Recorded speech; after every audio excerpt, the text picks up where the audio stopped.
Okay, so it's a beautiful day today. Sitting outside, hopefully I'm not too squinty, but I'm back with another update on how everything's going with trying to reverse my insulin resistance using a high carb and low fat diet. So for those who haven't been here before, my name is Sue, and a little short backstory. I was eating a carnivore diet for 3.5 years. After 3.5 years, I was still insulin resistant. My HOMA IR was 4.16. I'm still overweight. I've got about 20 kilos to drop. And my insulin tests throughout my carnivore journey have all been high, and would get higher when my fat intake was higher, which confused me initially, but now I kind of understand why. So I've done a complete about face, and I'm now eating a whole lot of fruit and honey, and hoping to reverse my insulin resistance with that sort of diet.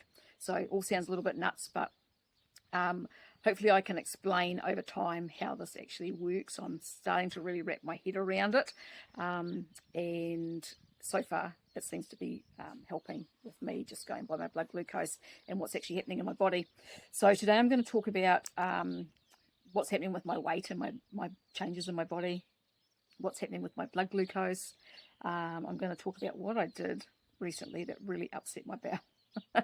And I am going to talk about using ChatGPT to get help and advice on what to do with your diet and your body based on your genetics, because that's basically what I'm doing. So I'm also going to talk about the supplements that I'm taking and why I'm taking them as well. So to start with, let's talk about my blood glucose. So when I was on the carnivore diet, most of the time, my blood glucose, my fasting glucose in the morning would be around 6-ish, 6 to 6.5.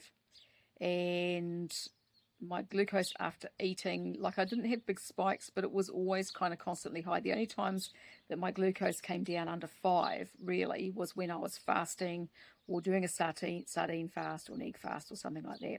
So 5 is about 100 milligrams per deciliter for those in America.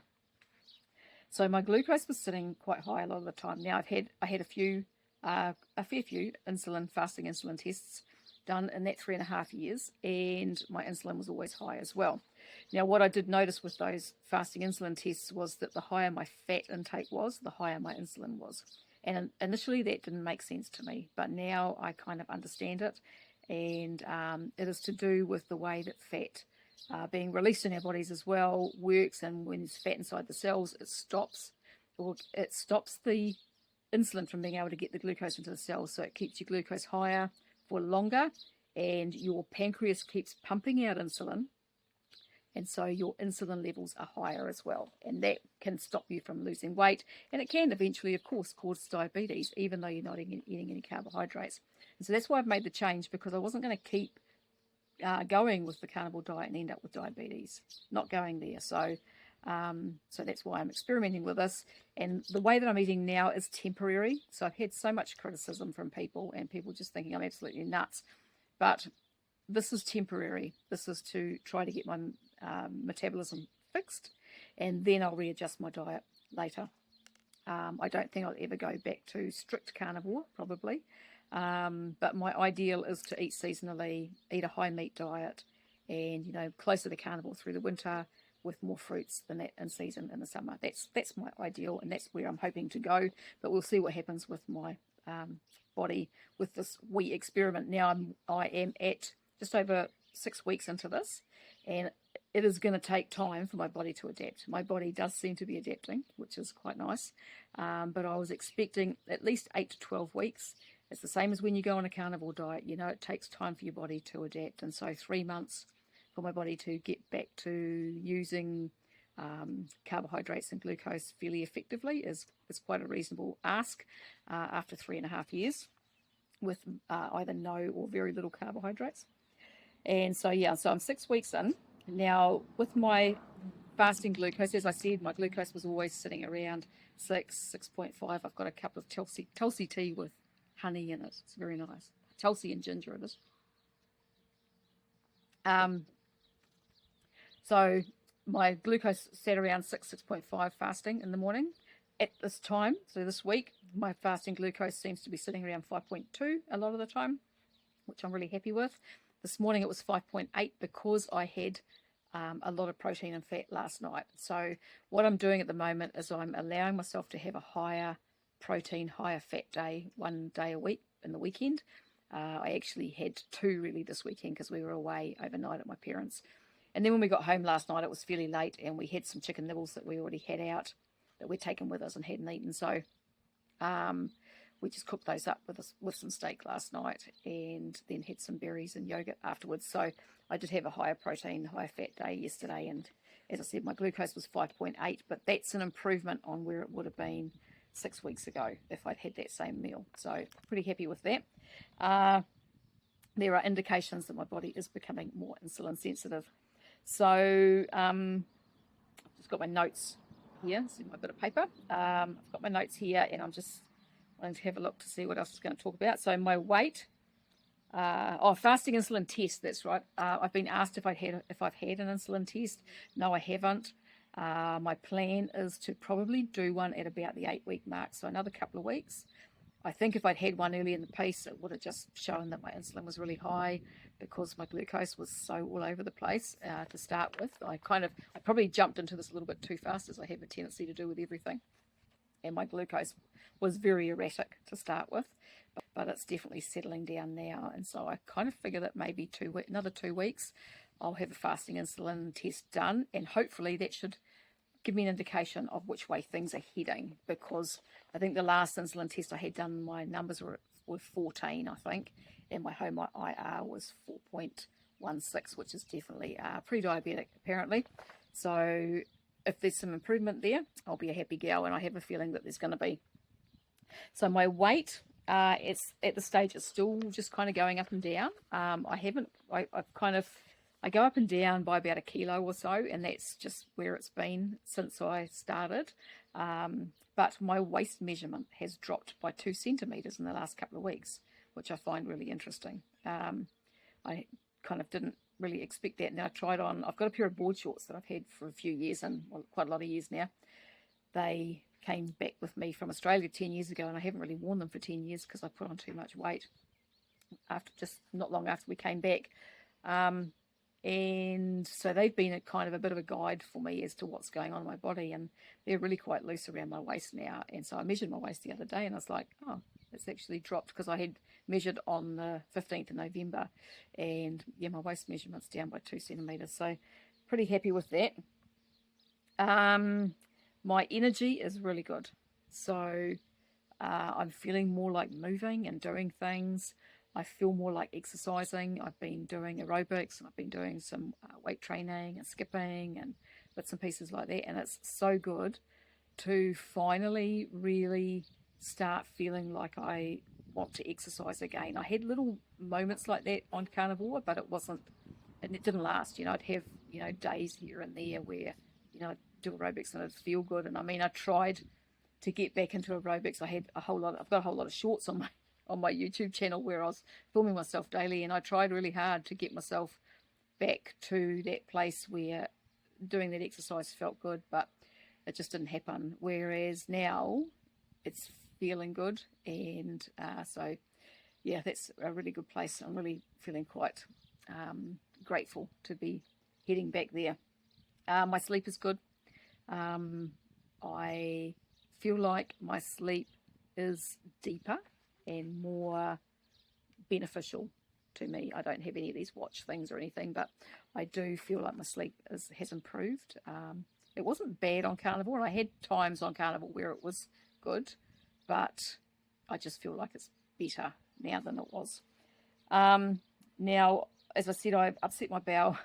I've actually upset it twice in the last couple of weeks, and if you don't know my history is years of IBS diarrhea.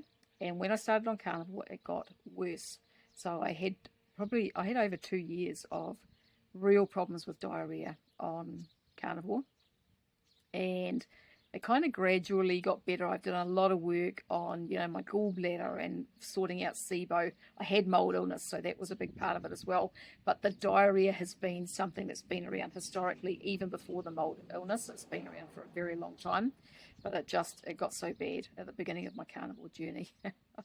And it's really hard to deal with it. And if you've had chronic diarrhea, you know how much it messes with your head, because it makes you scared to go out, and it makes you scared to do all these things because it's just unpredictable, and you need to know where all the toilets are, and it's just a real difficult thing to deal with, really difficult. And so when things have been better and it comes back, it really messes with you, and you're like, why is it doing this? So the first time, it wasn't so much diarrhea, but my gut was upset, and I was back and forth to the toilet probably 20 times that day, and that was from eating dried figs. So I'd had dried figs in the pantry, but I hadn't eaten any of them, and then I had 3 in one day and thoroughly enjoyed them. But it was the next day they just gave me a real good clean out, and I was like, at that point I was like, oh, why is this happening? And then I realized that the little seeds in the figs, I think, was probably a problem. And so that's all good. I know not to eat that many figs, at least not at the moment. So I haven't had any since. But then yesterday I did end up with diarrhea. So we were at my parents'. We'd gone over the day before. Yesterday morning I had diarrhea. I was back and forward to the toilet, and with real diarrhea. And I was like, why is this happening? And I was trying to rack my brain for all the things. And then I realised I had started taking niacinamide, so vitamin B3, on the Friday. So I had a 250 milligram dose Friday night. Then I had a dose Saturday morning, Saturday evening, and then yesterday was Sunday, and I had a dose yesterday morning at breakfast time. And yeah, I was just back and forward, and it took me a little while, because I was kind of trying to think of why it was happening, what had changed, whether it was just stress or whatever, because we'd gone over there to do a market, have a market stall at their place where they live, and I wasn't quite sure. But then I realised I actually took a B multi, unmethylated B multi vitamin, probably 2 years ago, 18 months ago, 2 years ago, and I took it for 10 days, and it just upset everything. Like, diarrhea was really bad. Like, it was every time I ate, I'd be in the toilet like 5 or 10 minutes later, and it took me a little bit to kind of realise that it was the B multi that was doing that, and so I stopped it, and it eventually settled down. It took a few days, but it settled down. And so when I thought about that, I kind of did think about it before I started taking the niacinamide, but then kind of discarded it, because it's just the one B vitamin, it's not all of them. And so I kind of thought that, I think that's why. So I didn't take any more yesterday. I haven't taken any today, and I've been fine. And I asked ChatGPT, could the niacinamide give me diarrhea? And it said, sure can, and it told me why. So that kind of made it a bit more clear to me, and ChatGPT is something that I said I'm going to talk about for this sort of thing. So the supplements that I'm taking, so I've stopped the niacinamide. The reason I was taking that is it can be beneficial for insulin resistance, and it was actually ChatGPT that had suggested it to me. But ChatGPT, I hadn't put any information about having problems with B vitamins in the past, so it had suggested it, as it suggested the dose, and so I'd started taking it.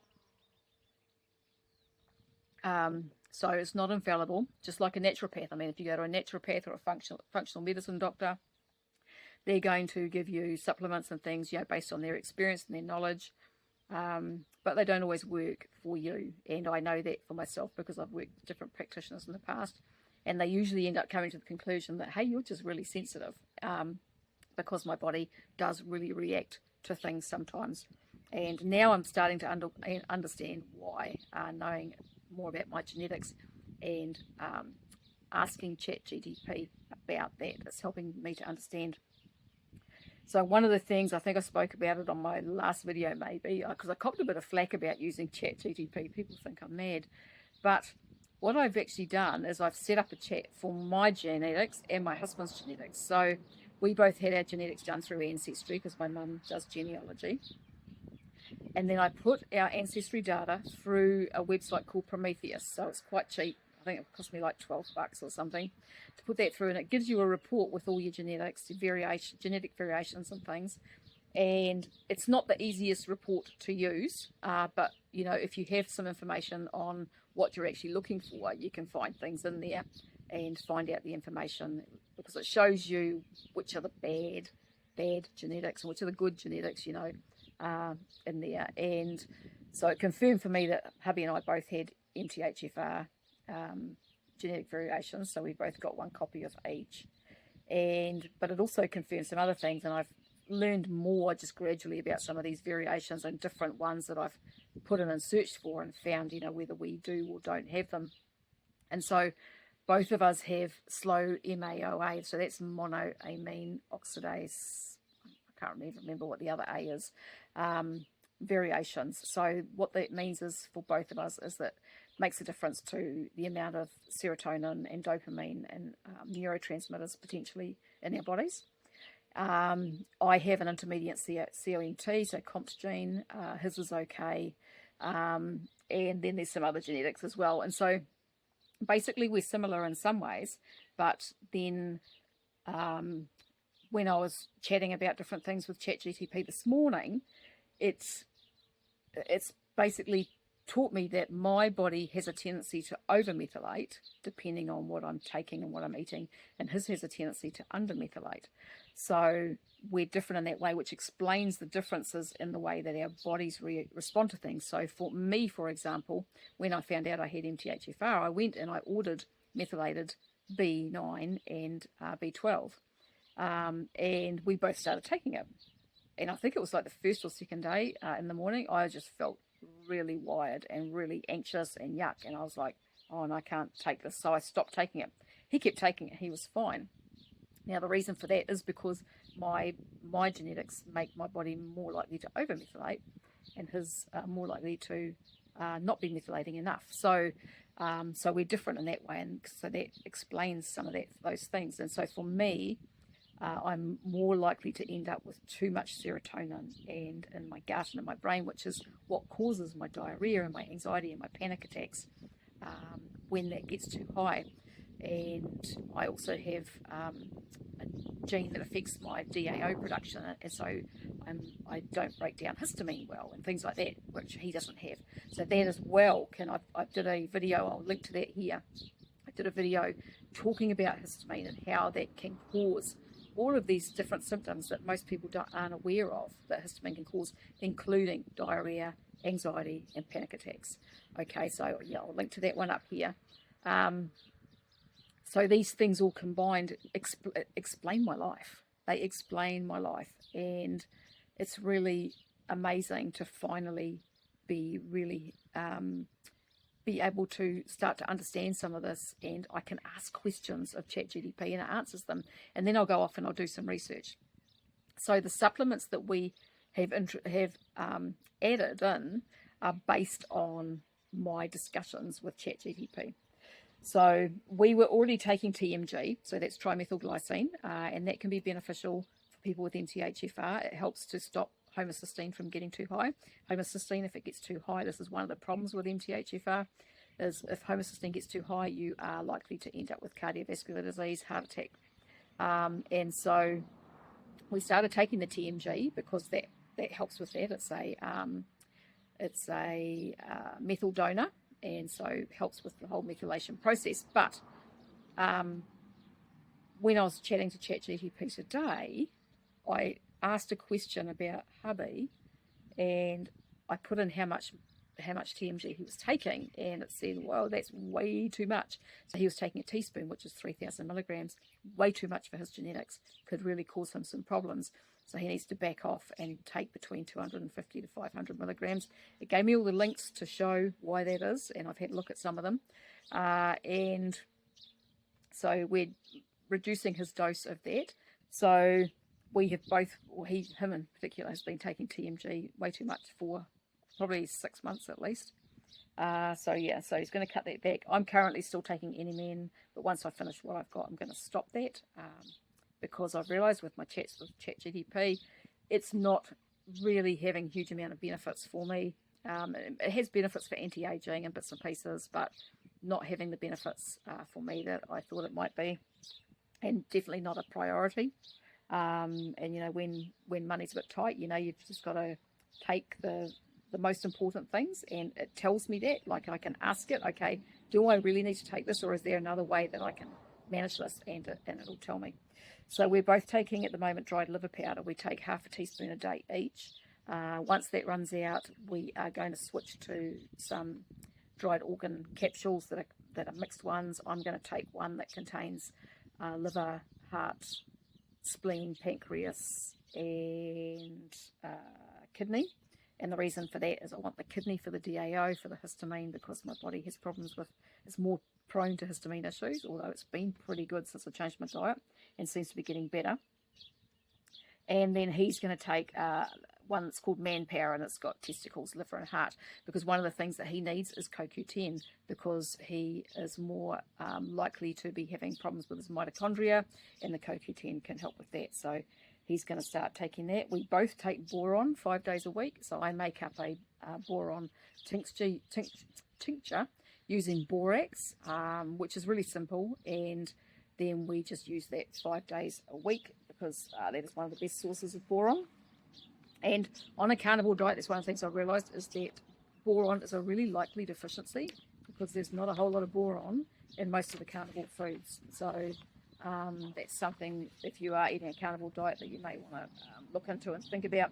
Now, the supplements that we've added in, we're taking MSM. We were taking a little bit, but we both have increased that to a teaspoon each a day of MSM, especially for hubby with his skin issues. I did a video talking about his skin issues and what's going on there, and I'll link to that here.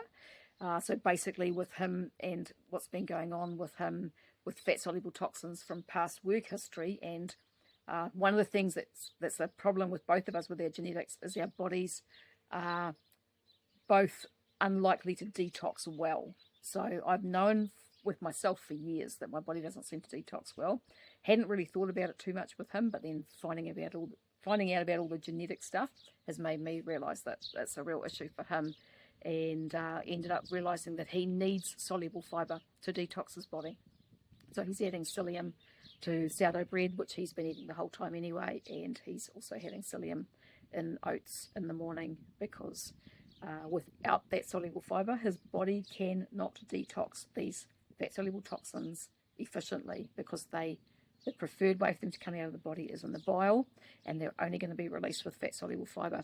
I have asked about this in the carnivore community on X. Nobody could tell me of a way that his body would detox effectively these fat-soluble toxins without soluble fibre. And I also asked Dr. Sean Baker about it.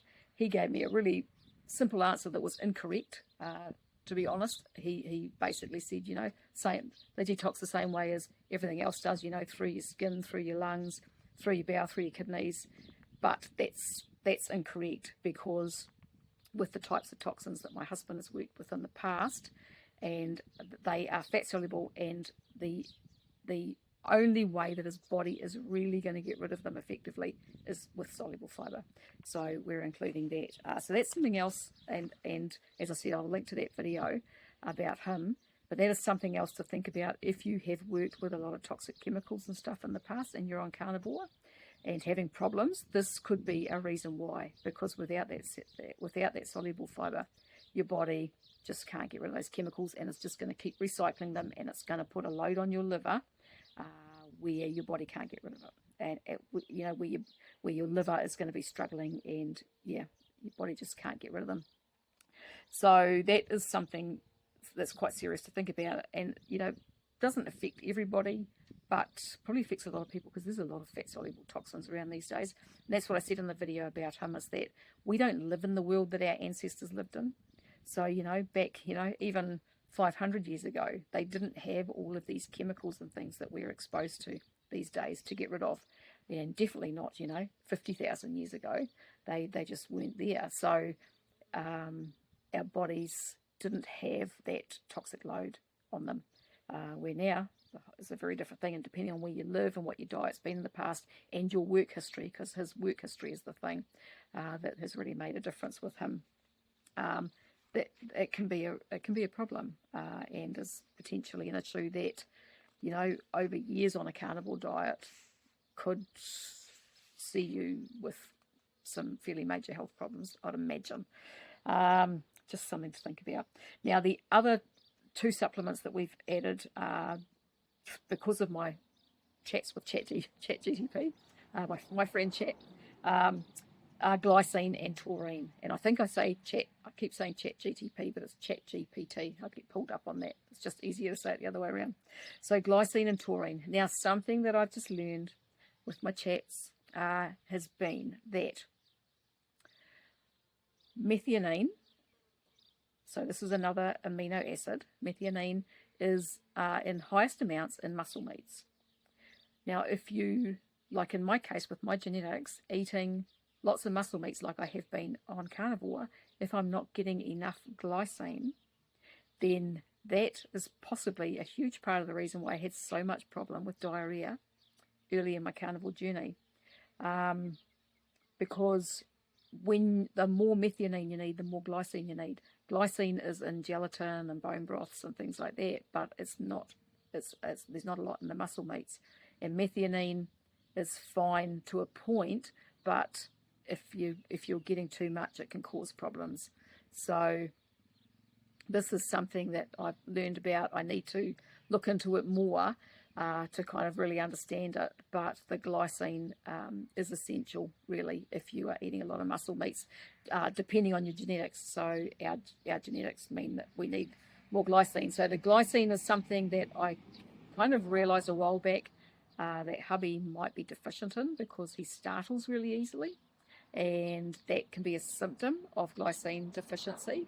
And I was buying collagen for a while and he was taking that, but, you know, didn't notice a huge amount of difference with it. And so we just kind of let it go. Forgot about it, I guess. But now we're both taking glycine. He's only been taking 1 gram a day, but he's upping it from today to 3 grams a day. And I was taking 1 gram of glycine initially, and now I'm taking 4 grams a day. And apparently it can help, you know, if anxiety's higher, can take more. If diarrhea becomes an issue for any reason, it can take more, because it helps with all of that. It helps with healing your gut, and it helps to keep you calm and helps you to sleep and that as well. So learning about the methionine and how much of a problem that could be for me explains some things from my carnivore journey as well. So, and this is what I mean, like, is we all have different genetics, and some of us are more messed up than others. And so those genetics and genetic variations, if we have them, affect the way our bodies use food. And so depending on our diets and what supplements we're taking, they can either mess us up or they can heal us. But we need to find a way to get that in the right balance for us, for our individual biochemistry. And so ChatGPT is helping me, as I said, massively to be able to work this out. So the other thing, when I first started talking to ChatGPT about this stuff, was we were both taking spirulina, and I realised that spirulina, because through ChatGPT, spirulina can cause or exacerbate histamine issues, so I stopped taking it.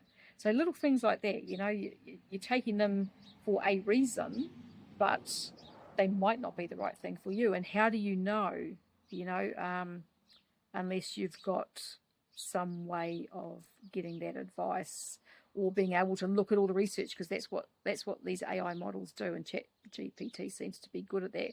Grok is okay, they do things differently, but I find ChatGPT better. And so, you know, it'll give me the information, then I'll say, can you provide some links? And so it'll provide links to studies or information about those things. So that's where I find it beneficial. So as I said, you know, with our genetics, this is really helpful for me to work out which way to go, you know, what we need in our diets, what we need in our supplements, to be able to resolve the health issues that we've got going on, so that we can move forward in a more healthy way. So what else have I got in my notes here? All right. So I think that's probably about it, because I've spoken about the B vitamins upsetting my gut and ChatGPT. So yeah, so that's pretty much where I'm at for this week. I will pop a link to supplements that I'm taking down below if you want to check those out at all. And I think that's it. So if you've got any comments, pop them below. Be nice. You know, I've had some pretty nasty people in my comments. I'm lucky. As the years have gone on, I've got thicker skin, because I remember doing a video years ago, and this chick commented and said that about how disgusting my eye makeup was or something. It really messed with my head. I used to be quite sensitive to all of this stuff, whereas I after doing things, I've been doing stuff online for years, and so I've got a little bit thicker skin over all this stuff. But still, you know, people can be really nasty online, sitting behind their keyboards, you know, little keyboard warriors that just want to piss somebody off. So yeah, be nice. Otherwise, I'm going to start blocking people, I think. So yeah, that's it for today. As I said, comments or questions below. And if you want to find out why I'm doing all this and the full story, you can check out this video here.